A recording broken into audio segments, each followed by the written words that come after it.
Olá, tá começando o episódio 123 do Área de Trabalho da Gigahertz, patrocinado nessa semana pela ExpressVPN.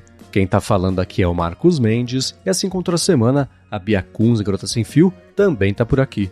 Tudo bom, Bia? Tudo bem, Marcos. Tá pronto pra usar o Mac Mini com IA? Eu achei ele tão bonitinho, pequenininho. Vou estar fazendo essa semana de anúncios, né? Fui a iMac na segunda-feira, o Mac Mini ontem, terça, né? Hoje, quarta-feira, a gente vai terminar de gravar, ela vai anunciar MacBooks Pro, provavelmente. Mas aí, você tá afim de... Já se arrependeu de comprar um PC? Agora você tá de olho no Mac Mini com IA, né? Enfim, a gente pode falar sobre isso, mas... E aí? Eu gostei. É pequenininho, é bonitinho. Acho que é um bom aparelho de entrada pra IA, considerando o valor dos Estados Unidos, claro. E eu tô jogando pra galera aqui. Quero saber de vocês. Vocês comprariam esse Mac Mini? Talvez aí por uns 700, 800. Vamos colocar mais espaço aí pra você ficar mais tranquilo, né? Eu fiquei com um pouco de receio, assim, de 6 GB. Eu não vi se tinha mais ali. Mas é outro sistema operacional, né, gente? Eu não sei. Para um Windows, assim, a gente gostaria um pouquinho mais, né? Agora, não sei, de repente ele cumpre o que ele promete, é um bom aparelho de entrada para quem quer começar a brincar com o IA. Não considerando os 20 contos aqui do Brasil, né, gente? Porque, poxa, com esse valor se monta um belo de um PC. Mas leve em considerações, 600, 700, 800 dólares. O que vocês acharam? Mande o feedback pra mim lá no Telegram, @BiaKunz, eu tô curiosa. Principalmente vocês que já usam o Mac e estão pensando em fazer upgrade. Quero saber se vocês fariam. Boa, aqui ele tá partindo de 7.500, mas se configurar de parrudo, você consegue chegar nos 17, nos 20. A base é 256 de espaço, que não é nada. Tá, né? Tem que começar com 512 ali. Mas pelo menos agora eles vêm já com 16 de RAM e não com 8 mínimo, que era ofensivo. Ter 8 GB de RAM até hoje, agora são 16 pelo menos. A gente fez essa discussão aí dos 16, lembra? Exatamente. Então, é por isso que eu tô jogando pro pessoal aqui. Quero saber. Mas como eu falei, é outro sistema operacional, o gerenciamento de RAM é diferente do Windows, né? Quero saber de vocês. Beleza, então gigahertz.fm/feedback. Agora a gente vai começar com os follow-ups que vocês mandaram aqui nesses últimos dias. E Bia, aconteceu o que a gente sabia que ia acontecer, né? Você falou assim, tô com preguiça de ver séries. A pessoa falou, mas essa série aqui você precisa ver. O Edson Nakano mandou a sugestão da série do Jack Ryan, que tem na Amazon Prime. Ele falou, são 4 temporadas de uma série de espionagem e ação e tem final, hein? Então já é um bom começo pra você. Se o Edson elogiou e falou que tem final, eu gosto de espionagem, gosto de ação, já foi pra minha lista aqui, viu, Edson? Obrigada. Boa, o Jack Ryan tem os livros do Tom Clancy, né? E tem até aquele... Eu não sei o nome em português, mas é o Hunt for Red October, que é um filme de espionagem, e aí tem o Sean Connery. É engraçado que ele começa... Ele tem, sei lá, 3... Era pra ser em russo, né? Então o filme... Ele tem 3 falas em russo, só que o Sean Connery falou, cara, eu não vou aprender a falar russo no filme inteiro, nem a pau, né? Aí o que fazem? No comecinho do filme, ele tá falando russo, dá um zoom bem na boca dele, ele começa a falar inglês, dá um zoom out da boca dele e pronto, né? É como se fosse tudo em russo, só que tá falando inglês. É um filme desses, velhinho, e é o Alec Baldwin, que é o Jack Ryan, né? Então é bem curioso. Filme lá dos anos 90, né? Legal, mas tá na minha lista. Boa! E seguindo aqui com os follow-ups, o Rubens Padovese falou, olha, não é um teclado cheio de macros, mas eu acho que vocês vão gostar dessa obra de arte. Ele mandou um link de um vídeo que eu sei que a Bia viu e ficou de boca aberta, né? Vi, é lindo, é uma obra de arte. O Rubens usou a palavra certa, né? Obra de arte, né? Feito com marcenaria ali de primeira. Vou até mandar para um amigo que curte trabalho de marcenaria e faz também. Se ele se empolgar, eu encomendo um com ele. Só não é tão baratinho, na descrição fala, um teclado de $1.000, mas o link vai estar aqui na descrição. Mas é artesanal, né, gente? Ele é feito inteiro de madeira, as teclas, a carcaça dele, o mecanismo, claro, é tudo colocado no mecanismo de teclado tradicional mesmo. Sim. E eu lembrei vendo esse vídeo em 2x e pulando pedaços, tá? Porque é assim que eu vejo esse tipo de coisa. Que foi aquela nossa conversa sobre o TikTok, vídeos hipnóticos, né, etc. Porque vai mostrando todo o processo, né? Corta a madeira, aí passa pelo... Eu vou falar os nomes errados de tudo, tá? Pelo nivelador ali, para deixar os pedacinhos retos, etc. Vai polindo, passa tinta, passa verniz, né? até chegar mesmo na montagem das teclas, tudo feito manual, assim, lixando, aquele trabalho danado. É uma empresa chamada Hacoa, Hacoa. Eu achei lindo também o teclado, ele montado bonitão assim. Eu só fiquei me perguntando sobre a cola do pedacinho de madeira no mecanismo. Que é um teclado lindo de $1.000. Se solta a tecla, você faz o quê, né? É a única coisa que eu fiquei com essa dúvida. Mas é bonitão. É, lindo. Eu teria com certeza. Obrigado, Rubens, por ter mandado essa dica. Também do papo de teclado, teve aquele que eu falei, o da Logitech, né? Espero que o Papai Noel traga aqui pra mim no final de ano. E o professor Vitor falou que se o Papai Noel não puder trazer o da Logitech e nem o da Elgato, né, aquele Stream Deck, ele achou um da Kabum da Rise Mode. Ele falou que saiu 1/3 do valor e tem a mesma interface do aplicativo da Elgato com as opções de teclas, né? Ele falou, já tô usando, tem 3 meses todo dia. Olha! E o produto que ele mandou vai estar na descrição aqui, o link. Ele tem as teclas, na lateral tem uma barrinha ali com os botões de você fazer o monitoramento do uso, porcentagem do hardware, etc. Ele falou que essa parte não funciona no Mac, mas no Windows funciona normal. Então, é a mesa controladora Rise Mode, achei interessantíssimo. Ela custa geralmente $470 no site nesse momento. Né? Tem promoção, vai até amanhã, mas sabe com essas coisas, né? Mas é 360, mas se você pagar à vista com Pix, sai por 310 contos. No site lá da Kabum, eu encontrei outras 2 alternativas. São modelos diferentes. Tem um que eu achei interessante, que ele tem tipo um kickstandzinho para você nivelar ali a inclinação que ele vai estar para você. Eu achei bem interessante. Esse tem só, entre aspas, ali as 16 teclas, não tem a tecla da lateral ali, né? 16 não, 15, enfim. Bem interessante. USB-C, eu tô tentado a comprar um desse, viu? Puxa, pra quem gostou, né, tudo que a gente falou sobre esses teclados, as possibilidades, mas achou muito salgado, realmente é um bom starter. Uma mesa starter dessa, dá pra você arriscar brincar um pouquinho. Até eu tô considerando aqui, gostei. Embora não use tanto, né? Mas a curiosidade aqui tá grande. E o legal é que tem o lance cada tecla tem um LEDzinho que você, a hora que você configura o atalho, é uma telinha, né? Configurou o Chrome, mostra ali naquela tecla o íconezinho do Chrome. Configurou um site, mostra o ícone do site. Então ajuda você a bater o olho e já saber exatamente o que é. Eu já fiquei pensando, vou ter usos para isso, se acabar comprando, eu acho que eu vou acabar comprando, né? Eu trago aqui também o meu uso, o feedback sobre isso. Obrigado, professor Victor, e para todo mundo que for comprar uma dessa, também agradeçam a ele, que foi uma dica excelente. E para passar a régua... Gente, o Marcos vai acabar comprando, então aguarde o review em breve. Exato. Já senti. E é curioso que esse aqui que eu tô, que é o com as teclas mecânicas, e a tecla não tem um LEDzinho, né? Mas eu falei, detalhei sobre isso, até mais pra frente do episódio vai ter uma outra parte desse pedacinho aqui. Eu não lembrava. Lá no site, nem lembro de que foi, no AliExpress, acho que eu comprei. Tem LED, é retroiluminado. Eu nunca dei bola pra isso, esqueci que tinha LED. E o Richard Ditzbender falou, escuta, Marcos, eu comprei aqui também, você conseguiu acender o LED? Eu falei, verdade, né, tem LED. Não, nem tentei. Aí ele achou um outro repositório no GitHub, que é baseado nesse sistema aqui do teclado que a gente está usando, e tem melhorias e jeitos diferentes de você lidar e programar o teclado em relação àquele repositório que eu tinha colocado. Ele falou que dá até para você encadear 17 combinações em sequência numa tecla só, colocar delay entre essas teclas, então... Para automação, que é um tema que a gente vai falar daqui a pouquinho, pode ser uma boa. E eu vou deixar aqui o link que ele mandou na descrição do episódio desse repositório do GitHub. Obrigado ao Richard por ter mandado. E para quem tiver dificuldade, tá aí, assim como eu fiz com outro repositório, um perfeito exemplo de como usar o ChatGPT, o Claude, para te ajudar a mexer no repositório, instalar um negócio no teclado. É bem útil isso aí. Legal. E Bia, eu desconfio que você siga procurando alternativas ao Evernote, porque você me mandou um link com pelo menos 6. Como é que tá essa busca aí? Tô dando uma olhadinha. Bom, não é uma alternativa, né? São sisteminhas aí, os 2 primeiros, pelo menos, eles usam sincronismo com o Evernote, né? Chama atenção que eles são para Linux, né? Muita gente que tá no Linux aí sente falta de um clientezinho, né? Fica confiando mais aí no navegador, mas o Joplin, ele já é bem antigo, já conheço ele de outras épocas, tá firme e forte. Tem o Laverna também, uma opção com mais privacidade. Tem o Simple Note, o Red Notebook, Tag Spaces e BoostNote, perdão, né, que tem Markdown. Tô dando uma olhadinha em todos eles.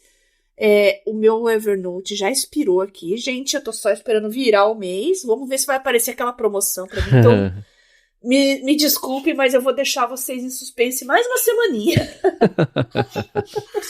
Eu vou deixar esse link que você mandou aqui, vai estar na descrição, que tem também, além desses, e um resuminho de cada um deles, né? Eu confesso que alguns eu achei... Você olha, não passa aquela confiança, assim, né? De você depositar os dados do seu segundo cérebro a vida inteira em notas, etc.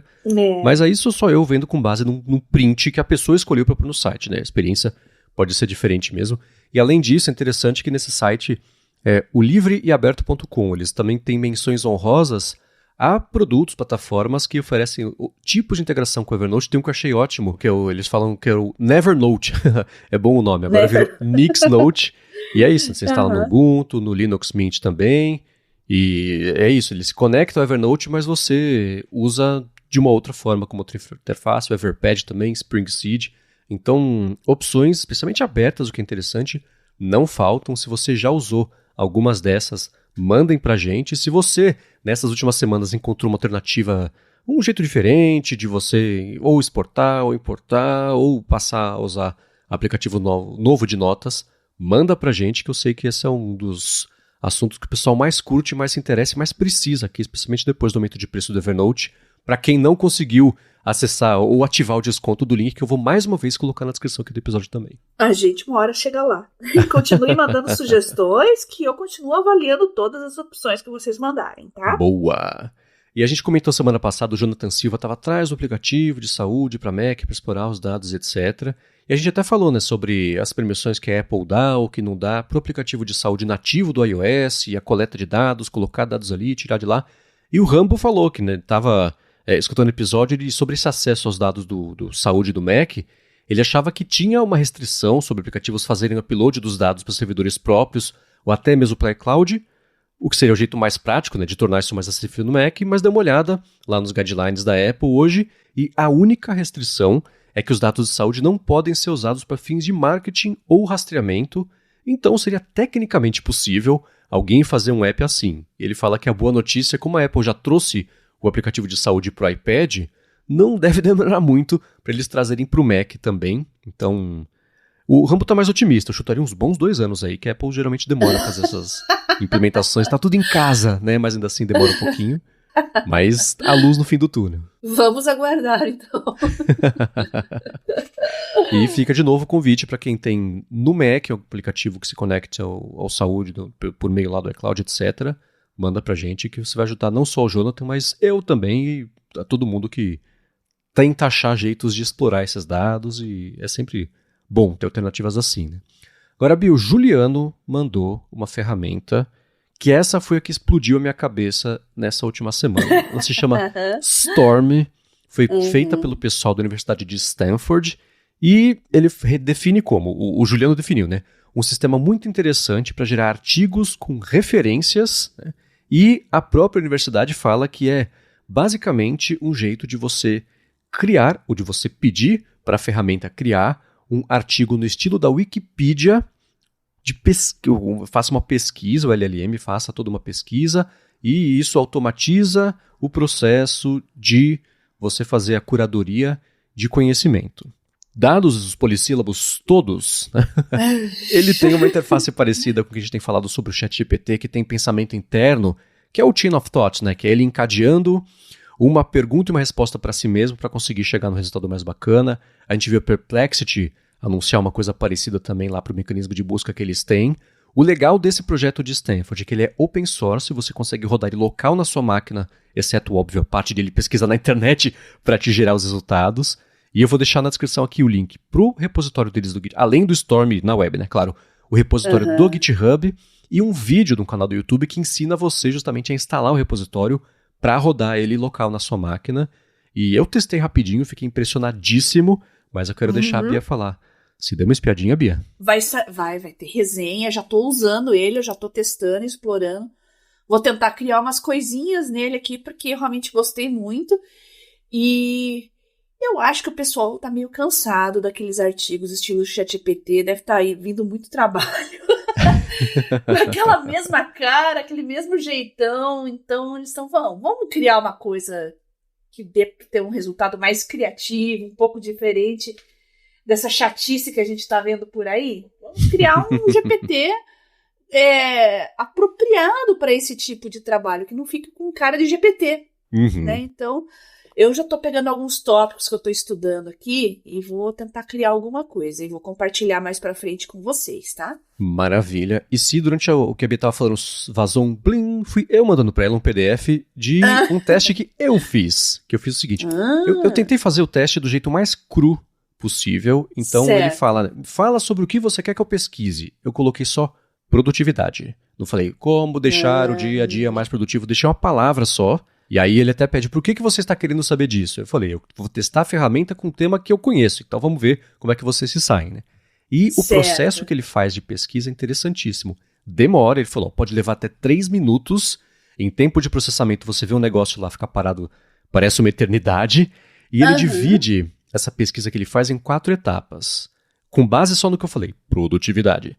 Ele falou, a primeira etapa, identificando pontos de vista e perspectivas diferentes para pesquisar sobre o seu assunto. Então a LLM já começa a fazer esse debate interno, aí ele identifica os sites, aí ele vai na internet, na verdade o segundo passo vai na internet atrás de sites que lidem com o tema que você pesquisou. Aí ele vai mostrando o link de cada site que ele visita dezenas de sites, vai armazenando isso tudo, aí o que ele faz em seguida? Terceiro passo, começar a organizar a informação com um outline hierárquico dos temas que eu vou explorar. E o quarto passo, a última etapa, é começar a escrever ali, fazer o rascunho e depois escrever o seu artigo. Ele gerou para mim aqui, e eu vou tentar achar um jeito fácil de deixar na descrição do episódio o link para o PDF disso, com uma tabela de conteúdo que ele fala sobre contexto histórico de produtividade, tipos de produtividade, fatores que afetam a produtividade, ferramentas para você medir produtividade, estratégia para melhorar, produtividade em vários setores diferentes, desafios para medir, tendências. Esses são os tópicos. Todos eles têm subtópicos também, tem 3, 4, 5, 6, cada um deles. E tudo isso vai com referência bonitinho para de cada site, de onde ele tirou essas informações. É muito interessante. Você consegue ver também ao longo de todo esse processo que ele tá, eu vou usar pensando, tá? Que ele tá pensando para fazer a sua resposta, justamente isso que eu falei, o chain of thought, né? A cadeia de pensamento, de raciocínio. Eu sei que as pessoas se incomodam com antropomorfizar isso, mas vamos lá, né? Então, é parecido com o que eu falei do ChatGPT, da Perplexity também. E eles implementaram recentemente, no vídeo que eu deixei na descrição, não estava implementado ainda, mas colocaram recentemente uma coisa chamada Co-Storm. É uma forma de você interagir com o modelo durante o processo que ele está fazendo para gerar o conteúdo para você. E isso é bacana porque você pode direcionar um pouquinho para onde você quer que vá esse, entre aspas, raciocínio dele, e você vê durante... Ele cria especialistas para lidar com o tema que você pesquisou. Então, por exemplo, enquanto eu pedi lá para ele falar sobre produtividade, ele criou, são tipo mini agentes, um psicólogo especializado em motivação, um outro consultor de eficiência do ambiente de trabalho, um terceiro, um redator de fatos básicos, um quarto, especialista em administração de tempo. E foi tendo conversas automatizadas consigo mesmo, como se fosse a gente conversando com o ChatGPT, para explorar esses dados. Tudo isso com base nas informações da web. Super completo todo esse sistema, muito interessante. Esse é o tipo de coisa que você bate o olho e fala, putz, é óbvio que a Wikipedia vai ser isso daqui a X anos, né? Porque mais útil do que ter um artigo que as pessoas contribuíram e tem lá todo o conhecimento das pessoas envolvidas nesse assunto no mundo para deixar lá para você, é você usar isso como um pedaço de um texto criado para você. Para cada pessoa que entrar no site tem um texto para ela. Isso é muito poderoso, né? Então vale a pena dar uma espiada. É óbvio, o link está na descrição. É o Storm. Eu acho que por ser um estudo, né, Stanford, etc., dá para dar um passe livre ali para aquela parte que é incômoda dessa ideia toda, que é eles entrarem no site, consumirem o conteúdo, gerar, mostrar para você o conteúdo, você não foi no site, você não viu o anúncio, o site vai quebrar, né? Essa conta ainda não está fechada conceitualmente nessa versão moderna da web, com LLMs navegando à torto e à direito, mas a parte de utilidade disso, ela é inegável. Muito bacana. Obrigado, Juliano, por ter mandado. Muito bom. Você mandou um termo mais genérico, mais amplo, então ele criou um texto bem amplo, quando você estava falando, estava dando uma passada aqui, né? Uhum. Bem amplo, mas muito completo, e me chamou a atenção de como ele é organizado, já referenciado. Resta ver a qualidade das referências que ele colocou aqui, não vou olhar uma por uma agora. Uhum. Mas será que ele já gera em português também? Provavelmente sim, então, né? Aí eu ia falar da lista da parte chata. Não. Por enquanto é só em inglês. Por isso, é experimental, né? O site, eles se preocupam muito, assim, tá aqui o resultado. Ficou bom. O que podia ter melhorado? O que você achou durante o processo que estava fazendo? Então, é bem experimental mesmo. O pessoal lá da Universidade de Stanford investigando essa ideia para ver no que dá. Então, para todo mundo que for usar, se você tiver familiaridade com o inglês, dá o feedback, ajuda o pessoal a tornar a ferramenta mais útil, né? Eles entenderem o que está acontecendo, porque isso pode ajudar a guiar não só o futuro desse Storm, mas de todo o resto da busca na web, né? Com base numa ferramenta que de cara já funcionou super bem e melhor do que ChatGPT, melhor do que Perplexity, muito melhor. É uma outra proposta, gerar um artigo gigantesco, eu vou até contar quantas palavras ele tem aqui, são 27 mil caracteres, enfim, é bastante coisa, tá? Bom, provavelmente você consegue modular, falar, eu quero com tantas palavras. Provavelmente eu tô caçando, eu fiz aqui da 4.500 a 9.000 palavras, dependendo, então não é uma média muito boa. É comprido, tá? É bem abrangente, então vale muito a pena dar uma espiadinha. Acho que isso tem algo meio gigante aí. E responsável na medida do possível, colocando ali as referências todas e passando ali, na hora que tava aquela tsunami de referências, eu vi até um Zettelkasten ali, que é dos métodos que a gente já discutiu aqui de produtividade, então o caminho, pelo menos ali, pareceu ser certo. Boa. Eu já tô de olho aqui, porque eu tenho alguns tópicos que... Sabe quando você vai no Google ou no Bing, você procura um determinado tema, e ele sempre aborda um determinado viés daquele tema. Não, eu quero um viés um pouquinho diferente, que aborde esse outro lado, e você não acha. Bom, de repente, por que não você construir esse material que você gostaria de ter, né? Com o auxílio de uma ferramenta dessas. Eu estava pensando nisso ontem, né? E vou tentar criar isso com o Storm. Vamos ver o que vai acontecer. E o Lucas Henrique até mandou agora há pouco para mim aqui uma pergunta. Ele falou se eu já usei o chat PDF. Então, a gente já usou o chat PDF, já falamos dele aqui no área de trabalho, mas, olha, PDF para mim agora é notebook gente. Não uso outro mais. É fantástico. Tá aí, olha, quantas ferramentas legais, olha como as coisas estão evoluindo. Perto dos primeiros episódios do área de trabalho, do que a gente falava, do que eu estava usando para estudar, com parcimônia, às vezes nem tudo dava um resultado bom, agora tá tudo tão fabuloso, tudo tão fantástico. Realmente, gente, são 2 anos aí já, né? Dá até medo de imaginar como é que essas coisas vão estar daqui mais 2 anos. Exatamente. É ou não é? E um comentário rápido, acho que é válido falar isso, que eu tenho pensado nisso essa semana, né? Tenho visto, até comentei, eu fiz um texto no último fim de semana no Mac Magazine sobre notificações, é uma coisa que a gente já discutiu aqui várias vezes, mas eu pensei em explorar esse tema por lá e apresentar aí esse assunto para as pessoas que não escutam a área de trabalho, que leem os artigos. Aliás, eu descobri que muita gente que lê os artigos também escuta aqui o área de trabalho. Um abraço para vocês todos e todas que fazem isso. E na área de comentários ali, o pessoal falou sobre como, especialmente na Gigahertz, vocês falam muito sobre IA e etc. E eu fiquei pensando, e eu já fiz essa comparação, né, que é um pouco como falar, vocês estão falando muito de tecnologia, né, porque essas coisas são meio sinônimo uma das outras, e para quem está com essa overdose de IA, e eu consigo entender, porque tem todo um hype em cima, pega essa ferramenta que a gente acabou de falar, esquece a abordagem, vamos falar de IA. Olha que ferramenta poderosa que a gente acabou de falar, que certamente não só vai ajudar no seu dia a dia, mas vai fazer parte do que significa você usar a internet daqui para frente. Esquece a parte do hype, da bolha, da overdose de IA, esse termo amorfo que não diz nada, né?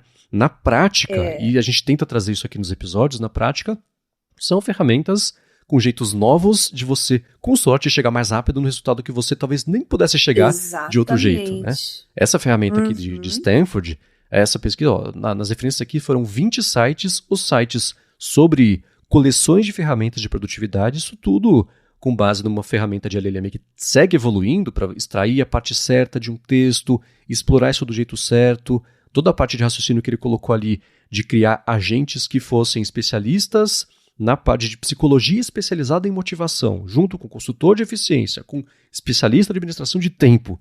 Isso tudo em favor de uma dúvida que você tenha e o resultado gerado para você, esquece IA. Isso é muito poderoso. Então, a gente pode fazer um experimento, tentar passar um episódio sem falar IA, mas falando dessas ferramentas. Não sei se essa abordagem muda um pouco a percepção, porque eu consigo entender, vou falar de IA de novo, deixa eu pular o capítulo. Putz, você perdeu uma dica excelente, né? Esquece que é IA. O benefício tá aqui e vai ser gigantesco e, putz... Por isso que eu comparo com tecnologia, né? Assim, é que, né, vocês falando de tecnologia de novo. Sim, é o que permeia a vida de todo mundo o tempo inteiro, né? Não tem como fugir. A gente pode falar de papel, de caneta, se vocês quiserem, também é uma tecnologia, não eu? E eu uso, não tem problema. Exato. E vocês querem que a gente volte nesse assunto? Eu volto com o maior... Não, mas é sério, volto com o maior prazer mesmo. Mas a gente tá falando muito de IA, porque a gente fala de produtividade, gente. A gente tá falando desde um teclado controlador ali, até anotações, calendário, GPT, a gente fala também de aspectos neuropsicológicos, de rede social, de notificação. O espectro da produtividade realmente é bem extenso. Só que daqui a um tempo, a gente não vai estar falando IA, com IA, isso com IA, aquilo. Não, o mais humilde e singelo calendário que você usa já vai estar otimizado e já vai estar rodando uma IAzinha ali por trás. Claro que no começo vão fazer um baita marketing, vão jogar isso na nossa cara o tempo todo, que é rodando IA, né? Mas com o passar do tempo, isso vai se tornar natural. Como o mobile hoje é natural. Quando eu comecei o Garota Sem Fio, tentava convencer todo mundo que a computação móvel era o futuro, porque você ia ter tudo que você quisesse na palma da sua mão, no bolso da sua calça. E foi o que aconteceu. Por isso que eu vou refazer o Garota Sem Fio 2.0, aí vai ter uma nova abordagem, pensando já em mobile como o bico e como a computação da vida real hoje, né? Só que nem tudo é perfeito, as pessoas não sabem usar tecnologia, não sabem usar mobile, tá todo mundo perdido, estressado, ansioso. Então eu vou retomar o meu site, fazendo o que eu já estou fazendo aqui no área de trabalho, mas com uma abordagem mais, uma linguagem... Como foi com o Garoto Sem Fio, sempre bem acessível, sempre para leigos. Mas, gente, IA vai ser tudo. Tá? A gente não vai mais estar falando de IA isso, IA aquilo. Fiquem tranquilos, porque vai estar tudo já. Já vai estar ali na engrenagenzinha de toda e qualquer ferramenta que você utilizar.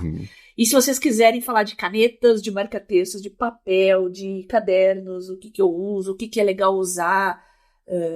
Tem muito assunto sobre isso também, eu não descarto o papel é importante ainda, eu considero, tá? A gente pode voltar nesse assunto. Vocês querem? Manda lá pra mim, eu quero. @BiaCunze no Telegram, só pra eu saber. Boa. Dúvidas sobre isso, a gente faz um episódio unplugged, só de tecnologias boa, que não tem a ver com... que não precisa de energia elétrica pra usar. Agora você me mandou... A gente acabou de falar tudo sobre isso, então vamos falar sobre IA? Você mandou pra mim 2 links dessa semana, um do memorando da Casa Branca sobre inteligência artificial e como eles esperam que o mercado preste atenção na parte desde segurança nacional, defesa, regulamentação e parte de competitividade dos Estados Unidos versus o resto, e também um post da OpenAI. Foi no mesmo dia que essas duas coisas saíram, então a OpenAI certamente sabia que ia sair uma coisa assim, que ia se antecipar, e falando disso também, né? Então, eu li, realmente me surpreendeu bastante, né? Porque as notas foram, com certeza foi programada para serem divulgadas em conjunto, isso não tem dúvida, saiu praticamente ao mesmo tempo, né? E eles falam muito, são aqueles valores intangíveis, sabe? Não é uma aplicação prática, mas ele fala de questões éticas, de segurança, fala de democracia, né? Governança, colaboração com agências públicas, né, o público e o privado, enfim, aquele blá blá blá, blá blá blá, mas chamou a atenção o que chamou a atenção, sem dúvida, é a parceria, uma nota oficial do governo e uma nota da OpenAI, sobre isso. Aonde eles querem chegar, eu não sei, mas eu acho que em breve nós saberemos. Enquanto isso, o pessoal da legislação, os legisladores ainda estão perdidos, né? O que eu vejo aqui no Brasil ainda está muito incipiente. Ninguém sabe o que é IA, vamos falar a verdade, né? Eu até tenho medo. Mas você não é a favor de uma regulação? Eu até sou, mas eu tenho tanto medo do que vão fazer. O pessoal que não entende muito, que se deixa levar por rede social, por grupos, né? Extremo de um lado, extremo do outro, tudo levado a ferro e fogo. A gente vê isso o tempo todo, né? Não tem mais meio termo, não tem mais moderação. Então me preocupa isso, sabe? Mas é interessante, quem quiser conferir lá, dar uma olhadinha na nota, basicamente diretrizes, né, sobre valores éticos para se guiar com o IA e nas aplicações do futuro. Então, gente, mais uma vez, não dá para fugir de IA. Você vai botar o pé na calçada, num semáforo, lá vai ter IA, não adianta. Já tem, né? Já tem câmera de segurança em muitas cidades aí que estão monitorando, que dão uma escaneada no seu rosto. Então, não é tão Black Mirror mais assim não, viu? Então eu vou deixar aqui na descrição. E nessa semana também o Fabiano Castelo mandou pra gente, isso precisa estar na próxima pauta do Área de Trabalho, porque ele falou, definiu como groundbreaking, vai mudar tudo em termos de produtividade, e o Área de Trabalho tem que deixar registrado quando isso começou. O que é isso? É o seguinte, a Anthropic, que faz o Claude, anunciou na semana passada, talvez na retrasada já seja, uma versão atualizada do modelo principal deles, que é o Sonnet, uma nova versão 3.5 do Haiku, que é um modelo um pouquinho menor. Tá todo mundo na expectativa do Opus, que é o modelo maior deles, né, que ainda está na versão 3.0 e não na 3.5. Eles aproveitaram para anunciar também uma ferramenta em caráter experimental chamada Computer Use. Ela a gente vai falar sobre automação em seguida, mas ela é o que eu falo sobre agente, que é uma automação inteligente e autônoma com base num pedido seu. Eles falaram, é um beta, só funciona por meio de API, e o Fabrício Carraro, que grava comigo o IA sob controle, ele testou, ele colocou lá no computador para rodar, etc. E falou, cara, é bastante lento. Mas o que é? É o seguinte, fala, Claude, faz o favor, por favorzinho, faz o seguinte, vai na minha planilha de orçamento mensal, dá uma espiadinha se está atualizada, pega os últimos 2-3 meses das minhas faturas do banco, do cartão, e atualiza lá para mim. E ele faz.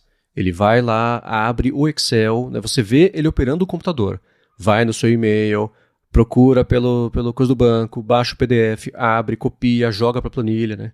O problema é que isso é muito lento, porque na prática, o que ele está fazendo? Ele tira um print da tela, analisa a tela, vê onde ele tem que levar o mouse. Aí ele leva o mouse, aí ele clica. Aí ele tira um print de novo da tela, então é um processo super lento, leva 10, 15 minutos para fazer uma coisa, mas assim como o Fabiano comentou, é o começo de uma coisa gigantesca, né? Você ter um LLM junto de um agente operando o seu computador cumprindo um pedido que você fez. A automação que existe hoje, que é o próximo tema aqui do episódio, depende da gente achar as ferramentas para fazer as coisas. O que a Anthropic está colocando é, não. A gente vai ser o agente. Nós faremos isso de uma forma inteligente para você.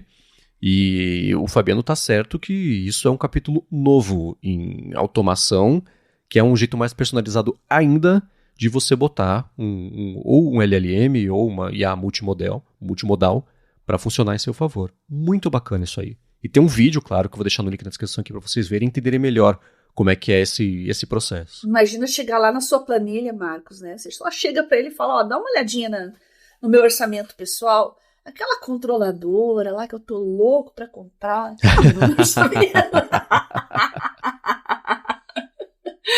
É o futuro mais ou menos por aí, né?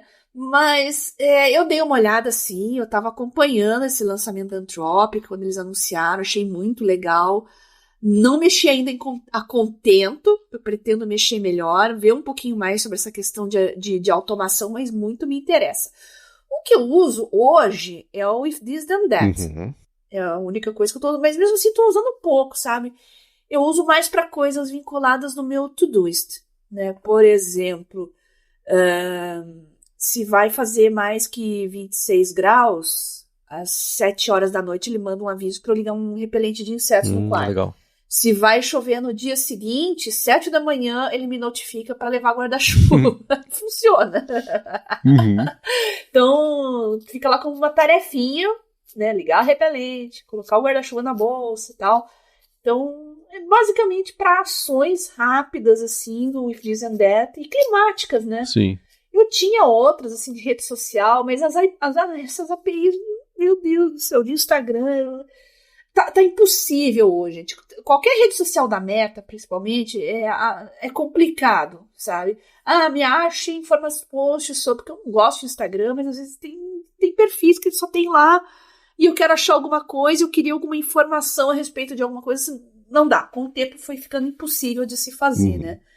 Mas, então, isso acabou me limitando e eu tô usando pra pouca coisa mesmo, né?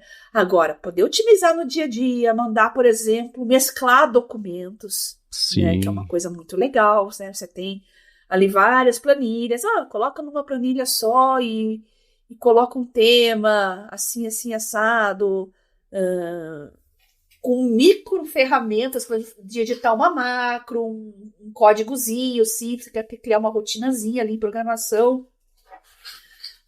Que mais que dá para fazer, Marcos?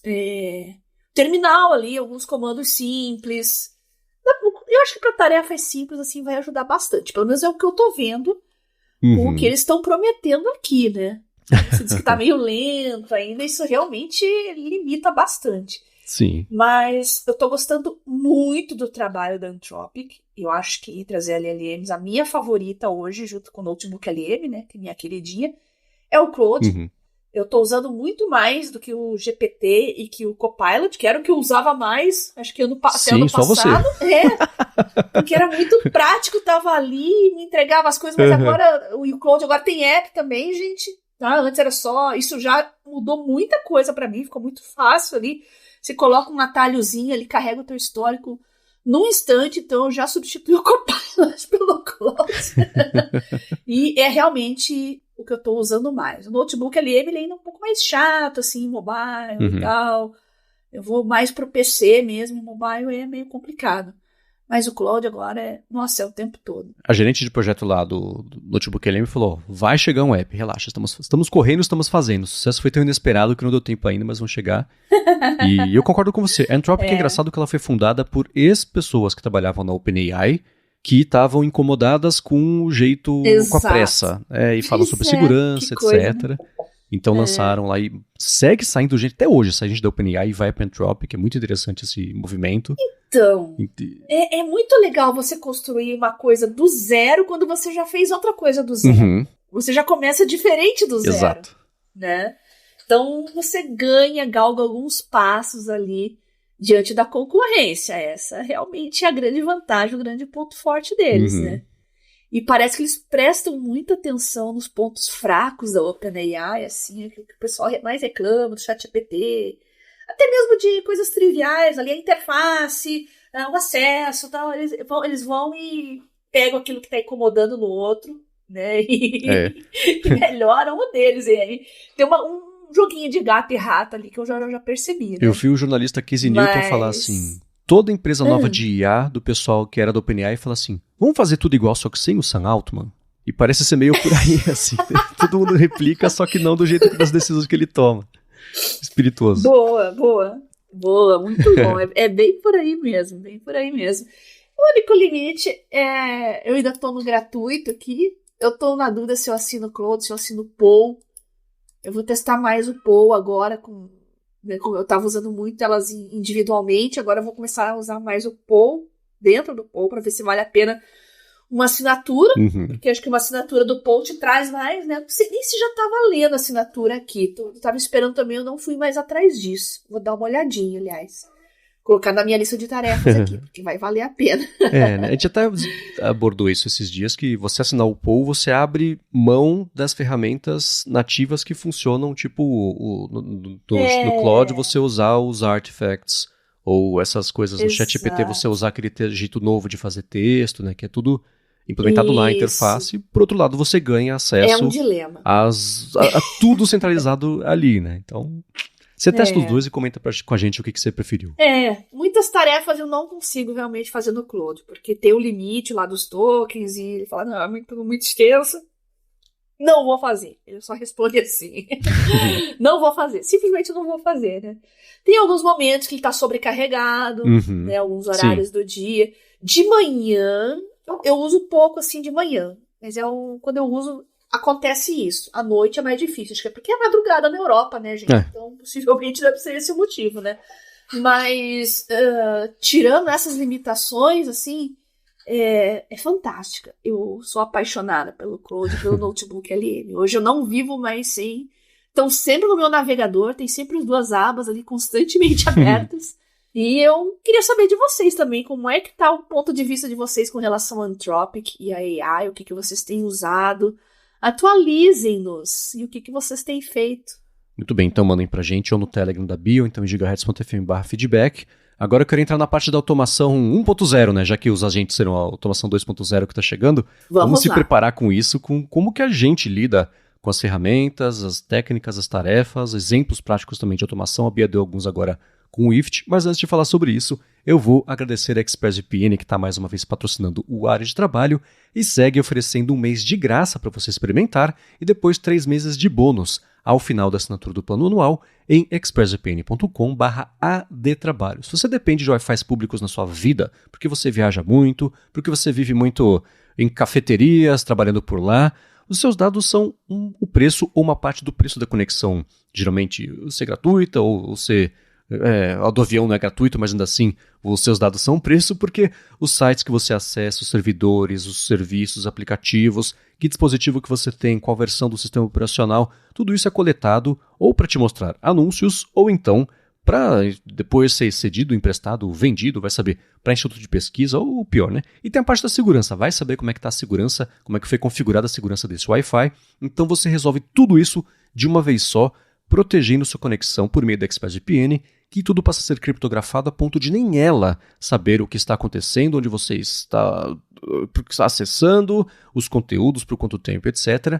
E falando em conteúdos, uma coisa muito bacana é a seguinte: se você rotear sua conexão pela ExpressVPN pelos Estados Unidos, pela Inglaterra, pelo Japão ou pela França, o conteúdo dos streamings que você vai conseguir abrir se você acessar um Max, por exemplo, é diferente. Cada país tem o seu catálogo e você pode acessar todos por meio da expressvpn.com/adtrabalho. Por um mês você testa, ver como é fácil colocar no seu telefone, no tablet, no computador, na TV, dependendo do modelo, na Apple TV, que é como eu uso todos os dias, no roteador de casa direto, se você quiser, e depois assinando o plano anual ao fim desse ano, que já foram 13 meses, né, que você usou de graça o primeiro mês, você recebe 3 de bônus. Aí sim, depois você renova se você quiser em expressvpn.com/adtrabalho ou usando o cupom ADTRABALHO no checkout ou clicando ou tocando no link na descrição para você cair direto já com o cupom aplicado.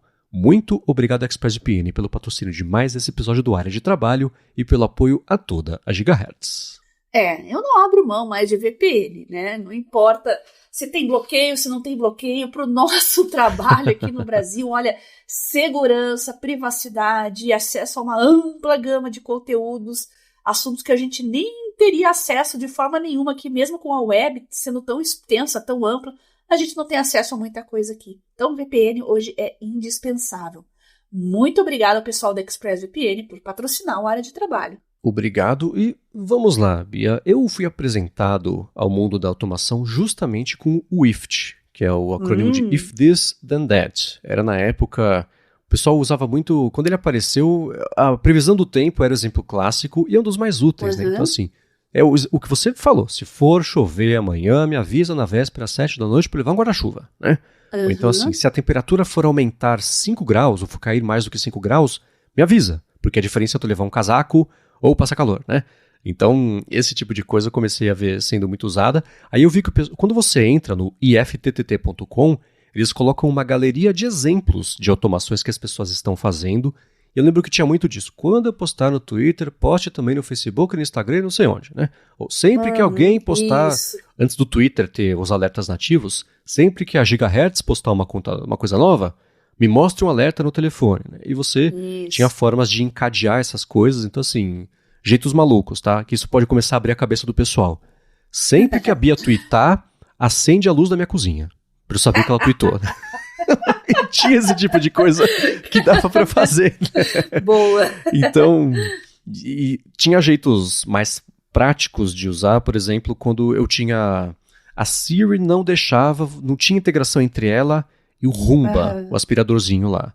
Só que pelo If This Then That, você entrava lá no site da iRobot, colocava sua conta, gerava uma API com webhook, não sei o que lá, por meio do Ift colava uma coisa na outra. Sempre que eu usar esse termo aqui, eu falava assim pra Siri, né? Aspira a casa.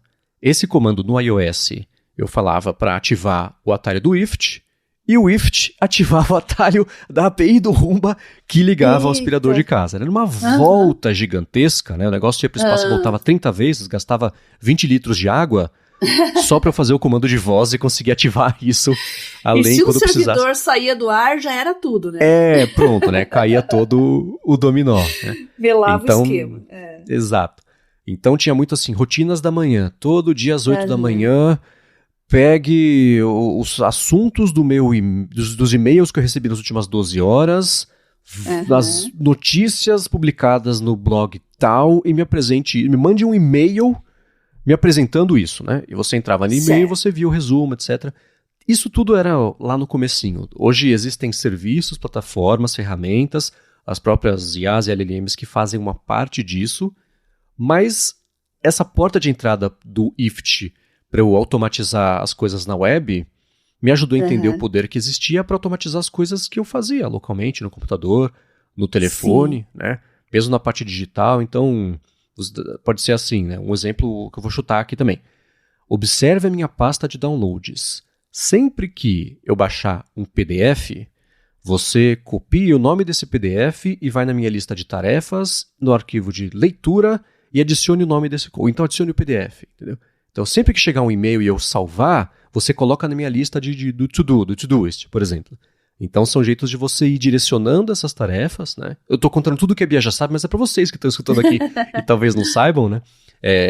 Talvez esses exemplos ajudem um pouquinho a dar esse estalo, né? Que tem muita coisa, especialmente coisas repetitivas, que você pode eliminar e você ganha tempo. Você elimina a chance de erro, de passar um arquivo batido, de você digitar uma coisa errada, né? Eu tenho muita automação que eu já falei que eu uso, por exemplo, o Text Expander, que já for patrocinador aqui do Área de Trabalho, mas no link na descrição aqui você segue conseguindo assinar com 20% de desconto no primeiro ano, você fazer os atalhos de teclado. Então, eu tenho @END, coloco o meu endereço completo, @CEP, @CPF, @TEL do telefone, @, é o meu e-mail, né? Então, @nome completo, depois você pode colocar o número do passaporte. Tem uma questão de segurança aí, mas vocês estão entendendo, né? E os grupos, eu uso o tempo todo, o pessoal entra lá no Telegram e fala, Bia, me manda o link dos grupos, do seu canal no Telegram, Produtividade Móvel, Mundo Sem Fio, agora tem o meu projeto lá, Work and Study With Me. O pessoal chega e fala, me manda os links. Pum, vai 4 links lá, tudo bem explicadinho.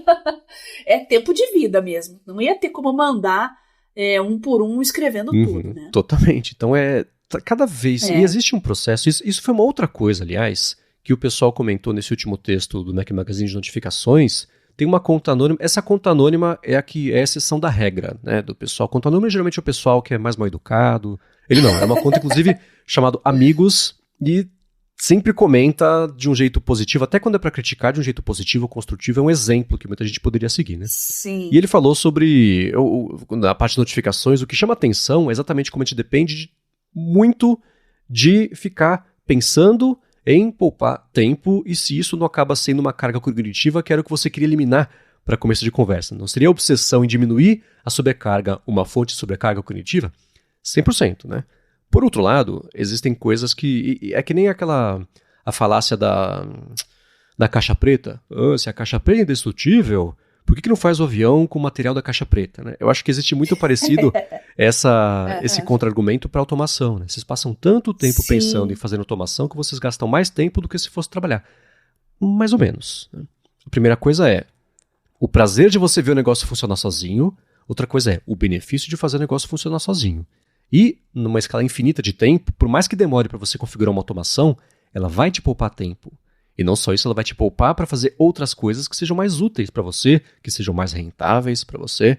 Então, Eu detesto o uso da palavra investimento em situações assim, mas nesse caso é literalmente o investimento que você faz pro seu próprio tempo, né? Pra liberar.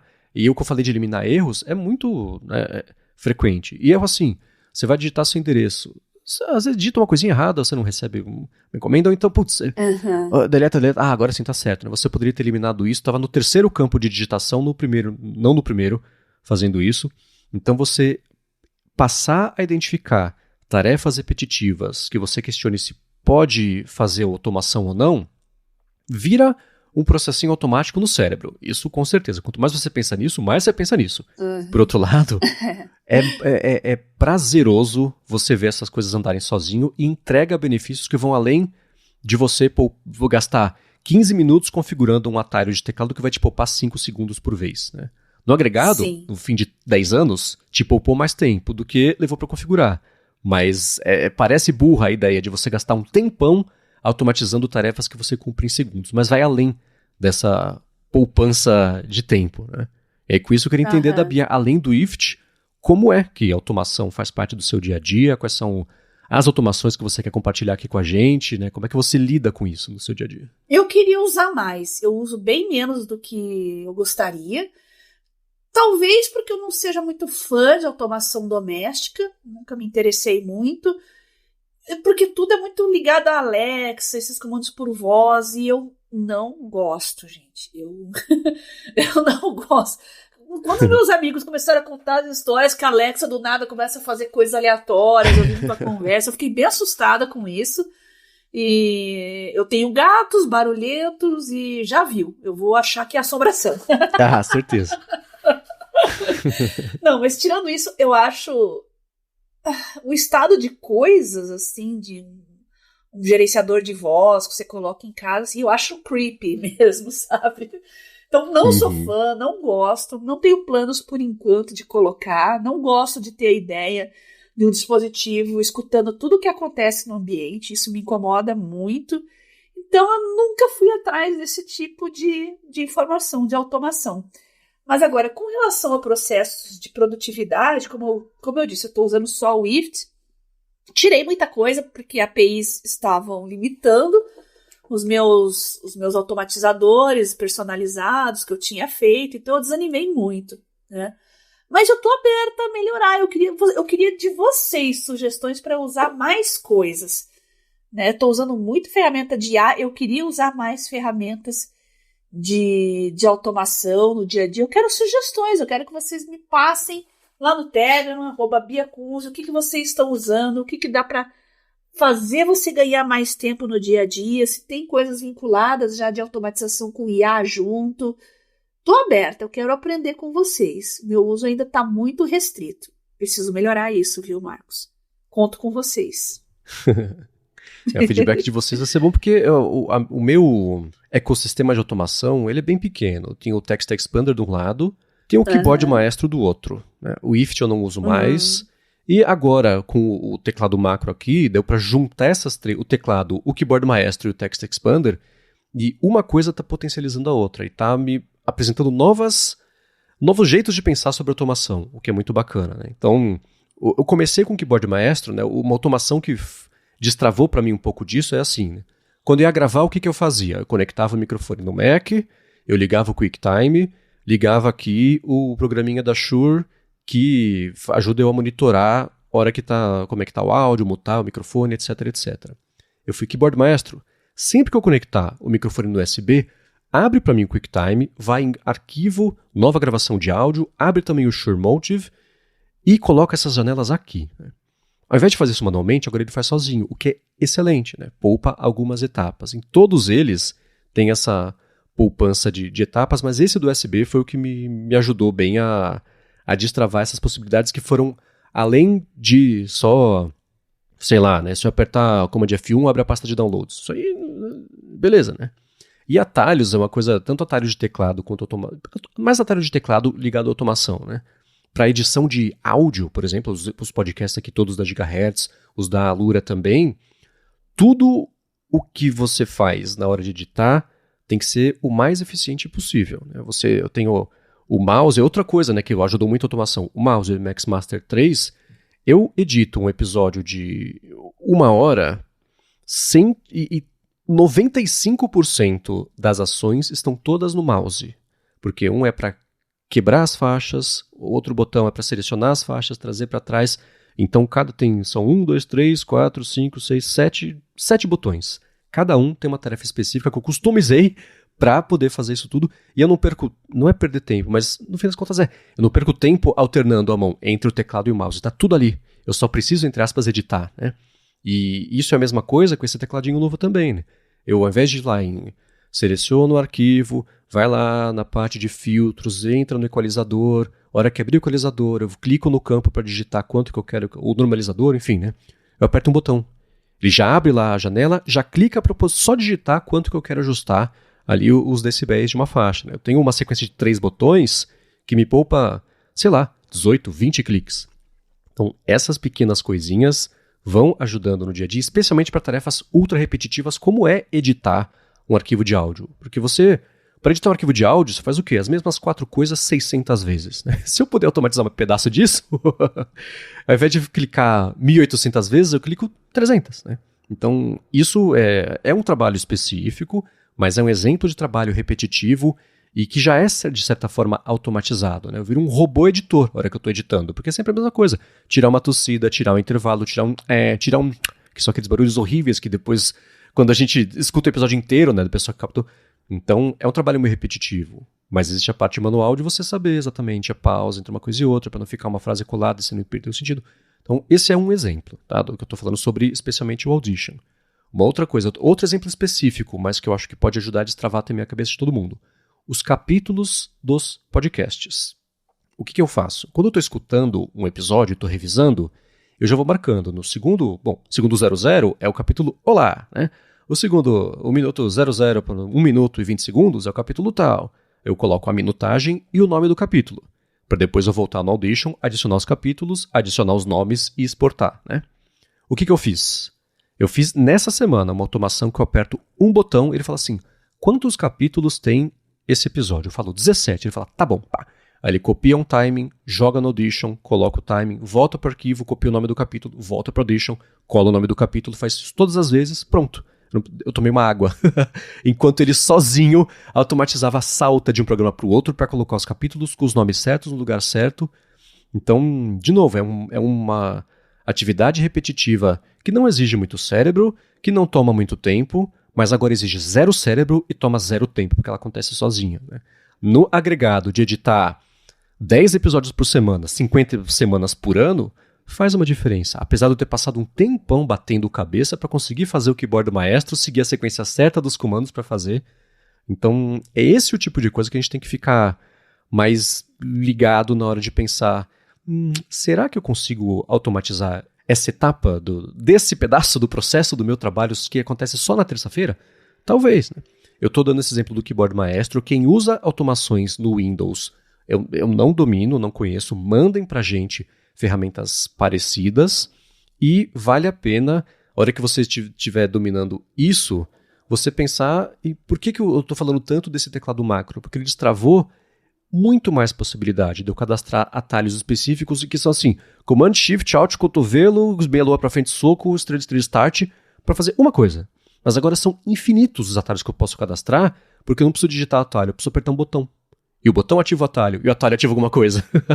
É uma escadinha que vai fazendo, mas faz diferença. Então, para todo mundo que estava pensando em entrar em automação, acho que a porta de entrada é o IFT, o Zapier, que a gente nem citou antes, né, mas também ele é um IFT com esteroides. Ele permite automações entre plataformas de trabalho que todo mundo usa. Então, o Slack, o Microsoft Teams, o Trello, o ClickUp, você amarra isso tudo, né? E aí o próximo passo, por que eu falei de agentes agora há pouco? Imagina que legal você ter uma inteligência que faça isso para você, né? Você peça o comando e ela automatize. Nem que seja assim, Claude, eu preciso criar um jeito aqui de adicionar os capítulos de uma vez só, porque é chato eu fazer isso manualmente todas as vezes. Ele se resolve, ele entende o que ele precisa fazer e ele vai lá e faz para você, né? Então, essas migalhas de automação, elas não são migalhas, são, vou trocar de analogia, são sementes, que elas brotam e uma coisa ela cresce sozinha e começa a dominar. Existe a parte chata, talvez, da carga cognitiva de ficar o tempo inteiro pensando, putz, será que dá para automatizar isso aqui? Acho que dá, hein? Deixa eu testar, né? Tá, é uma incongruência desse lado, mas o benefício é inegável. Você trabalha mais feliz, sabendo que está funcionando do jeito liso como você quer e como você prefere, né? E pulando pequenas etapas no dia a dia, te poupa justamente esse trabalho e prevenir erros, eu acho que é uma das coisas mais importantes, né? Você pode nem poupar tempo, mas você impede de cometer um erro, de mandar o arquivo errado para a pessoa errada. Esquecimentos. Né? Isso faz diferença.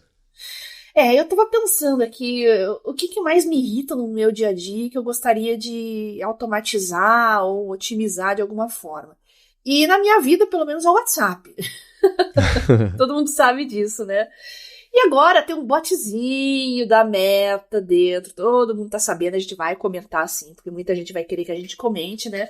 Uhum. Eu não tava lá com muita expectativa, mas aí eu pensei, bom, eu vou experimentar aqui para fazer umas coisas que eu já gostaria de fazer. Então eu acessei ali o bot da Meta AI e falei, olha, eu queria que você pegasse as pessoas e os grupos com os quais eu não interajo há mais de 6 meses e arquivasse tudo para mim. Ele não faz isso. Ele ele é meramente um bot com acesso externo para o Llama, mais nada. Eu achei que ele teria deixaria o próprio WhatsApp um pouco mais inteligente, daria para fazer algumas coisas mais espertas, mas não. Ele é só um bot de bate-papo. Aí eu fiquei mais irritada ainda. Dá para saber que isso vai chegar, justamente com o papo de agentes. Mas nesse momento, ele é o ChatGPT da Meta direto no WhatsApp. Você fazer consulta e gerar imagem. A minha imagem... Eu só gerei uma, eu fiquei bem insatisfeita. Deixa eu lembrar aqui o que eu gerei, que eu falei, nossa, mas nada a ver isso aqui. Não deu certo pra você, mesmo. Não, eu tinha tanta expectativa assim de deixar o WhatsApp um pouco mais aprazível na minha vida. Deixa eu ver o que eu fiz. Aqui. Falei, cria uma imagem do Homer Simpson mostrando uma mulher de biquíni, uma lata de cerveja, um escudo de um time que eu não vou falar, senão vai vir muito hate aqui. Não, ele fez tudo errado, ele fez... eu vou encaminhar pra você, não tem nada a ver com o que eu pedi. Eu fiquei muito brava. Eu posso pôr na descrição ou melhor não? Não, mas vocês já entenderam. É uma imagem do Homer Simpson com uma mulher de biquíni, uma lata de cerveja e um escudo de um time. Aí eu queria fazer uma brincadeira, né, com o QI médio das pessoas, né? Eu ia postar no Twitter fazendo um comentário. O escudo do... Quase falei o time. Não falei, gente, não falei, mas o escudo do time aqui não tem nada a ver, a cor é azul, não é a cor original dele. O cérebro... É que você também fez um festival de propriedades intelectuais, né? Claro que eles vão deixar. Pode ser, é verdade, tinha pensado nisso. Mas o mais parecido mesmo é o Homer Simpson ali, só que ele colocou o Homer Simpson de biquíni. O cérebro, ele tá fora da cabeça. Eu vou te mandar, você vai ver, você vai entender. O lance dela, o uso é assim, né? Faz pra mim a imagem de uma pessoa usando o computador. É pra esse tipo mais genérico, me pareceu. Ou então você conversar mesmo. Faz pra mim um guia de viagem, porque eu vou passar 6 dias em Boston. Não sei porque veio Boston na cabeça, mas veio. Então ele vai fazer, né? É muito parecido com o uso mais básico ali de um chat GPT. Eu acho que no futuro, quando tiver o lance de agentes, é o computer use do Llama pro WhatsApp. Vai ter arquiva pra mim... Que isso é uma automação, no fim das contas, né? Isso não precisa de uma IA pra fazer. Os grupos que não interagem há 6 meses arquiva. Isso já era pra ser possível até de fazer, né? Curioso que não dê. Mas esse uso é um pouco diferente mesmo. Mandei pra você. Chegou no... Ele fez o Homer Simpson, ok.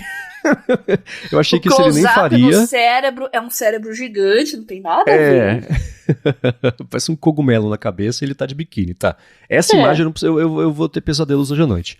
Mas... Eu achei curioso que ele fez o Homer Simpson. Tem um pouco diferente, mas você bate o olho e você sabe que é. E não foi uma coisa hiperrealista, foi um desenho mesmo. Então, ok. Mas você confiou muito que eles iam deixar você criar esse tipo de coisa. Geralmente ele fala até, não posso, hein? Você pedir propriedade intelectual e fala, putz, pede outra coisa. Então... Isso que eu ia pedir pra ele fazer um celular com TikTok junto ali, mas eu não coloquei no prompt porque eu sabia que ele não ia fazer. Você pode pedir, faz o telefone com uma rede social chinesa, concorrente da maior rede social do mundo no Ocidente, e o logotipo pode parecer uma nota musical coloridinha. Aí talvez ele faça. No TikTok talvez ele não deixe.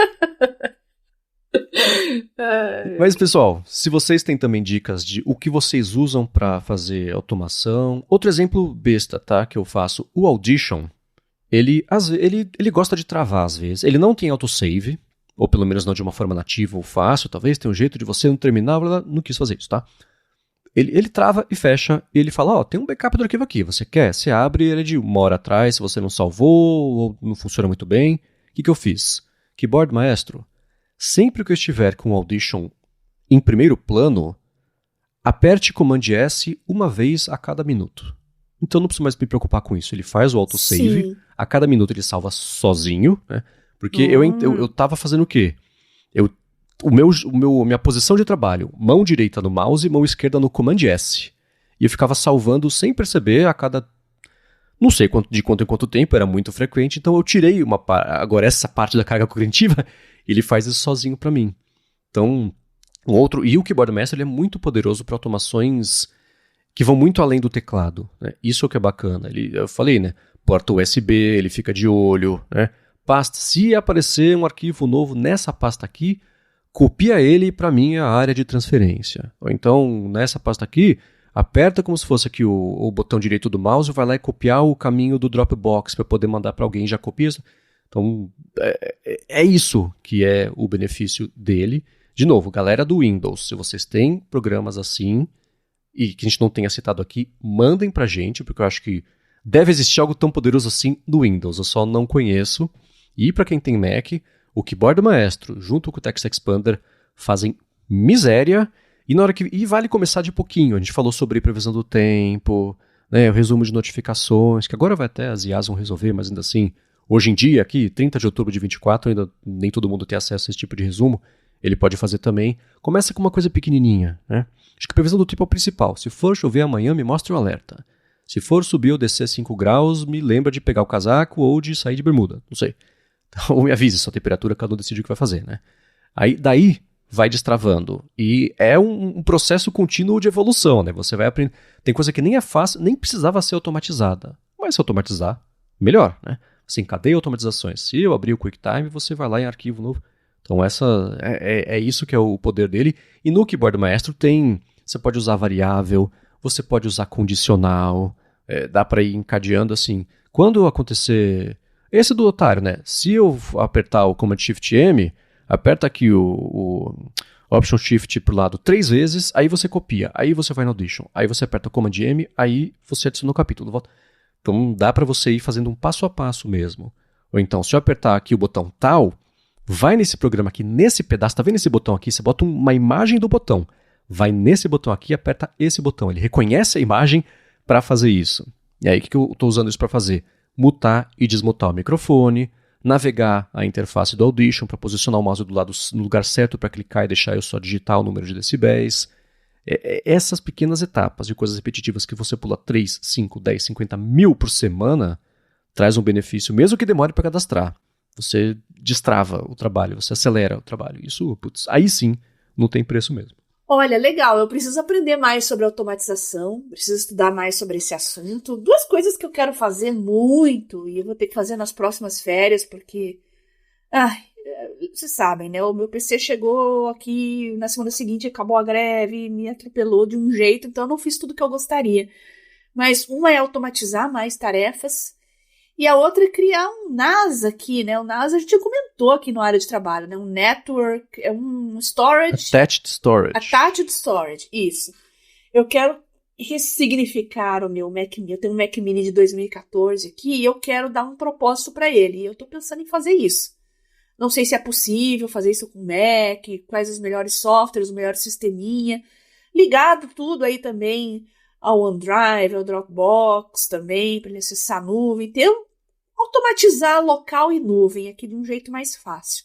Então, aceito sugestões. Vocês que são especialistas aí, quiserem me dar dicas. Lembrando que eu estou usando o macOS para isso, né?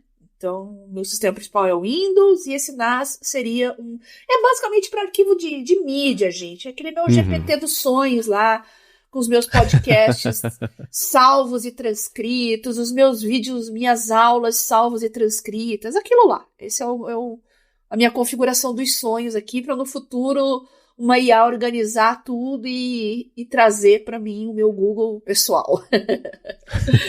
Aceito dicas, gente, de softwares, de como fazer isso, hardware também, como ligar na minha rede.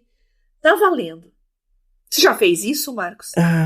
É o tipo de coisa que eu sei que eu sofro pra fazer e não me divirto. É o desafio de nunca rolou. No máximo, o que eu usei que chega próximo de um NAS é que eu tinha um MacBook Pro, comprei o outro, esse primeiro que eu tinha que ficou obsoleto, ele passou a ser o meu servidor de coisas para eu ver na TV usando o Plex. O NAS legal. É basicamente isso, né? Porque aí você configura na rede e você tem lá um HD externo para acessar a partir de outro lugar e você vê o que está dentro, né? Isso. Eu estou resumindo muito aqui. Então, eu já molhei os pés nisso, mas não entrei nessa de ter mesmo isso. Tem gente que usa o NAS para, o seu servidor remoto para acessar qualquer coisa, se estiver fora de casa, para trabalho. Então, mas é essa a ideia, né? Eu fico em casa, eu quero justamente ter esse meu repositório de artigos, de podcasts, de videoaulas e para eu acessar de qualquer lugar, né? Porque eu só ando por aí com o meu celular e o meu tablet. Então, de repente, puxa, eu gostaria de recuperar aquela transcrição, aquela videoaula, aquele tutorial, aquela que eu tenho salvo lá em casa. Então, acessaria remotamente. Essa é realmente a ideia. Tá? É minha nuvem privada, virtual. Tem... O mais famoso desses, de hardware mesmo que eu conheço, é o Synology, que o Casey Liz do Accidental Tech Podcast adora. É caro, né? Assim, o servidor basiquinhos aqui no Brasil sai uns bons 2.500, 3. Tem uns de 20, né? Pra doer menos, o de 2.500. Mas ainda assim, tem as baias, né? Que você coloca vários deles. É o HD da nuvem, basicamente. Certo. Mas o Synology tem uns que são específicos pra mídia, por exemplo. A coisa já vem tudo estruturada. É mais fácil até de você fazer ali. Mas não, nunca mergulhei nisso com a atenção que merece. Claro que quem mergulhou já sabe, né? Tá vendo? Aguardo vocês, ouvintes. Vocês vão me ensinar aí sobre automatização e sobre NAS. Boa. Então a lição de casa da Bia é achar pelo menos uma coisa que funcione para automatizar no Windows. E na semana que vem você traz aqui pra gente e a gente dá a nota. Tá bom. Muito bem, para achar os links de tudo que a gente comentou ao longo do episódio, vai em gigahertz.fm/adtrabalho/123. Adoro 123. Ou então dá uma espiada nas notas aqui também do episódio. Eu quero agradecer a vocês que deixam reviews, avaliações, comentários, recomendam pra galera poder descobrir e se informar e ter um jeito aqui de ter a vida cada vez mais produtiva. A ExpressVPN pelo patrocínio do episódio de hoje. E a você, Bia, por seu motivo pelo qual estamos todos aqui, tendo essa vida cada vez mais produtiva semana após semana. Eu que agradeço você, Marcos, pelo convite para fazer o Área de Trabalho, nossos patrocinadores que tornam ele possível e vocês que mandam dicas, sugestões, comentários, pautam o nosso podcast e também me ensinam bastante coisa. Eu quero aprender mais sobre NAS e sobre automatização aí com vocês. Windows, Mac, Linux, seja lá o que for. Para entrar em contato comigo, preferencialmente usem o Telegram, tá bom? @BiaCunze. Se manda mensagem privada para mim. Pode mandar áudio, texto, vídeo, link, tudo eu vou olhar e vou responder. Se vocês quiserem os links para os grupos, o Mundo Sem Fio, Produtividade Móvel, o meu canal Garota Sem Fio, o meu projeto Work and Study With Me, só manda uma mensagem aí no @BiaCunze e fala, Bia, manda os links para mim aí. Beleza, eu já jogo tudo lá para vocês, tá bom? Boa, para falar comigo, MVC Mendes no Instagram e no Threads. Eu apresento por aqui o A Fonte às segundas-feiras com o Felipe Espósito com notícias sobre a Apple e área de transferência às sextas-feiras com o Guilherme Rambo, também o Coca, o Gustavo Faria. A gente traz discussões aqui sobre o que rolou no mundo da tecnologia. Às vezes é sobre a Apple, às vezes não é. Vamos ver o que vai ser nessa semana. E escrevo todo sábado pro Mac Magazine, nesse último fim de semana, justamente sobre a overdose de notificações do Apple Watch, que me fez repensar até hoje, né, a parte de toda a relação com tecnologia, com notificações, etc.